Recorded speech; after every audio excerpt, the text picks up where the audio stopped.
लखनऊ में रहने वाले एक छोटे से फैमिली में बहुत सारी खुशियां मन रही थी, क्योंकि अगले महीने उनके घर का एक लौता लड़का शिप से अपना 18 महीने का ट्रेनिंग कंप्लीट करके घर आने वाला था।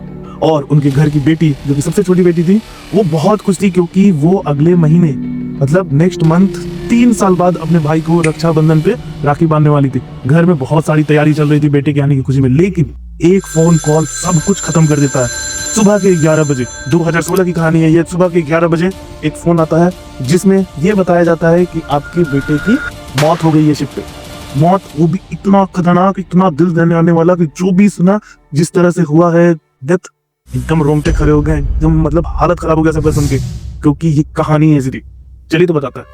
शिप जो है चाइना से निकल के ब्राजील जा रहा था। बहुत लंबा वॉयज था, तो जाहिर सी बात है लंबे वॉयज में बहुत मजा आता है। पार्टीज होती हैं, काम भी बहुत होते हैं, लेकिन सब कुछ आराम आराम से होता है।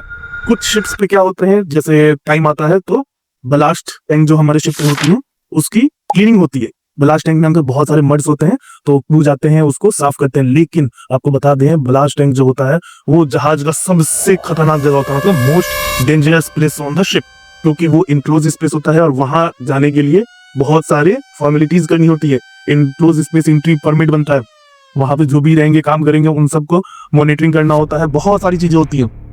ये जो शिप था ये भी सारी चीजों को फॉलो कर रहा था, लेकिन अब जैसे जैसे डेली अब 5 होल्ड टैंक, 10 बलास्ट टैंक थे, तो डेली 2 बलास्ट टैंक का होता था। अभी 3 दिन हो चुके थे और ये चौथा दिन था जब बलास्ट टैंक की क्लीनिंग होनी थी, नंबर 4 टैंक की। अब सब कुछ इतना नॉर्मल हो गया था कि सबके लिए एकदम ये नॉर्मल हो गया कि हाँ जाना है, अंदर जाना है, सब कुछ करना है, अपना सारा परमिट वर्मिट बन रहा है। लेकिन लोग अब इसको कैजुअली लेने लगे कि अब चलो तो ये तो हो ही रहा।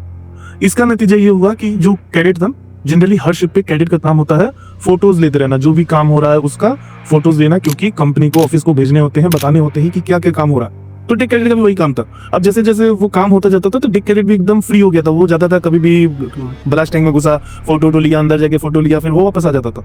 अब उसका रूटीन यही था कि वो सुबह में एक बार जाता था, क्लीनिंग होने टाइम दिखाता था कि हाँ कितना है, मड कितना है, फिर बीच में जाता था करते हुए क्लीनिंग, और एक लास्ट में जाके ले लेता था जब क्लीनिंग हो जाता था उसके बाद। वैसे ही वो 3 टैंक का तो हो गया। जब 4th टैंक का हो रहा था, चौथे होल्ड का, तब वो शाम में 5 बजे के करीब गया फोटोज लेने के लिए, और वो फोटो लेने के लिए अंदर घुसा और वो अंदर जा जाके फोटोज ले रहा था। क्रू भी जल्दी में थे कि हाँ अब तो अंदर होने वाला, जल्दी से सब कुछ पैकअप करके निकल जाते। चीफ ऑफिसर का आदत था, मतलब चीफ ऑफिसर क्या करते थे कि जैसे ही क्लीनिंग हो जाता था उसके बाद से वो ब्लास्टिंग कर देते थे। तो उस दिन का भी यही प्लान था। कैडेट अंदर गया, किसी को कोई नहीं देखा कि कैडेट अंदर गया, क्योंकि सब कोई अपने में बिजी थे सिक्योर करने पे। तो कैडेट जल्दी से अंदर गया। अब वो अंदर जाके फोटो ले ही रहा था, इतने में वहां के क्रू ने वो मैनहोल ढक करके उसको टाइटली बंद कर दिया। किसी को पता भी नहीं चला कि कैडेट अंदर चला गया, जबकि उसको मैनहोल टाइट करने में अच्छा खासा टाइम लगता है। फिर भी किसी को आइडिया नहीं कि कैडेट को अंदर जाकर बाहर निकलने में इतना टाइम क्यों लगा, क्योंकि जनरली होता क्या है, जब आप अंदर जाते हो तो 10 से 15 मिनट वापस होते तो मैनहोल बंद होता रहता है। लेकिन इस चीज का किसी को आइडिया नहीं है कि ये क्यों हुआ कि कैडेट अंदर गया और वो 10-15 मिनट तक भी बाहर नहीं। किसी को नहीं पता है कि कैडेट कहाँ गया, कहाँ है। अब मैनहोल बंद कर दिया गया और वहां से क्रू ने सभी ने रिपोर्ट कर दिया कि हाँ मैनहोल बंद हो गया है। सभी लोग कार्गो होल्ड से बाहर आ गए और फिर अपने अपना सब लग गए। जब छुट्टी हो जाता है एक बार तो कोई किसी को नहीं देखता है, सब अपने अपने केबिन में जाते हैं, नहाते धोते हैं, फिर अपने फोन में लग जाते हैं, या फिर जो भी एक्स्ट्रा करिकुलर एक्टिविटी करना होता है वो लोग करते हैं डिनर करके। अब चीफ ऑफिसर ने भी ब्लास्टिंग स्टार्ट कर दी। अब रात को 8 बजे तक जब कैडेट ब्रिज पर नहीं आया, क्योंकि जनरली कैडेट्स ब्रिज पे आते हैं रात को, मतलब 7 बजे के बाद आ जाते हैं 1 घंटे के लिए, लेकिन कैडेट उस दिन रिपोर्ट नहीं किया। चीफ ऑफिसर परेशान हो गए कि अभी तक ये आया क्यों नहीं। चीफ ऑफिसर ने पूरे जहाज पे सब जगह ढूंढवाया, कहीं किसी को कैडेट नहीं मिला। अब चीफ ऑफिसर के मन में डाउट आने लगा कि कहीं कुछ गड़बड़ तो नहीं है। जहाज का अलार्म बजा, अलार्म बजने के बाद सबको बुलाया गया, कैडेट मिसिंग है। पूरे जहाज की तलाशी ली गई, कैडेट कहीं नहीं है। चीफ ऑफिसर परेशान, क्योंकि चीफ ऑफिसर को अब तो कहीं ना कहीं उसको डाउट होने लगा कि गड़बड़ हो गया। वो जल्दी से इंजन रूम में कॉल करता है, बोलता है डीब्लास्टिंग करने के लिए।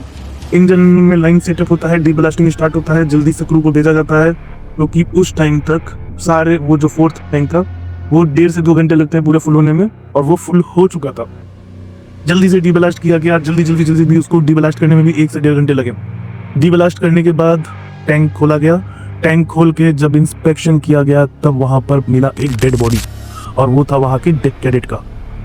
डेड बॉडी को उठाया गया, लाया गया। डेड बॉडी में जब जो भी जांच हुई मेडिकल, उसमें ये चीज पाया गया कि उसके जितने नाखून थे डिक कैडेट के सारे उड़े हुए थे, मतलब नाखून उखड़ गए थे उसके, क्योंकि वो मैनहोल को खरोच रहा था अपने हाथ से ताकि कोई सुन ले।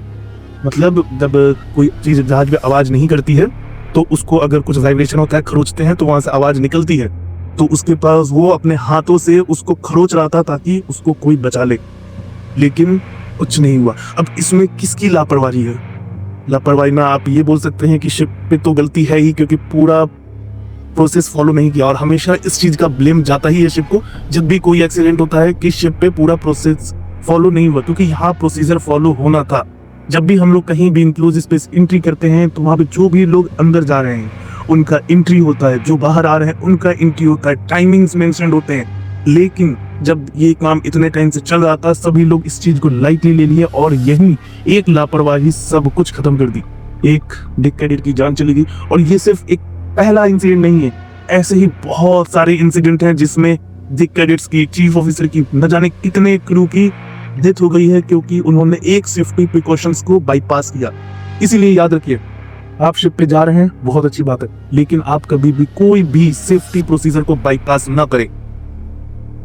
अब आप खुद सोचिए कि एक सेफ्टी प्रिकॉशन बाईपास करने का कितना बड़ा नतीजा हो सकता है। इसलिए अगर आप शिप पर हैं या शिप पर काम करते हैं या शिप पर जा रहे हैं तो इस चीज का ध्यान रखिए कि काम थोड़ा देर करेंगे, थोड़ा स्लो करेंगे या फिर नहीं करेंगे, लेकिन कोई भी सेफ्टी प्रिकॉशन बाईपास नहीं करेंगे, क्योंकि एक सेफ्टी प्रिकॉशन बाईपास करने का नतीजा आप अपनी जिंदगी को भरपाई कर सकते हैं। ठीक है, इसीलिए हमेशा याद रखिए जहाज पर सेफ्टी फर्स्ट सबसे प्रायोरिटी में होनी चाहिए। चलिए आज के लिए हम इतना ही रखते हैं। अगर आपको हमारी ये कहानी अच्छी लगी तो जरूर लाइक कीजिए और अपने दोस्तों के साथ शेयर कीजिए और सब्सक्राइब करना मत भूलिए हमारा चैनल। अभी और भी आगे हम ऐसे ही इंसिडेंट्स की कहानी आपको बताते रहेंगे। चलिए tata bye bye, take care.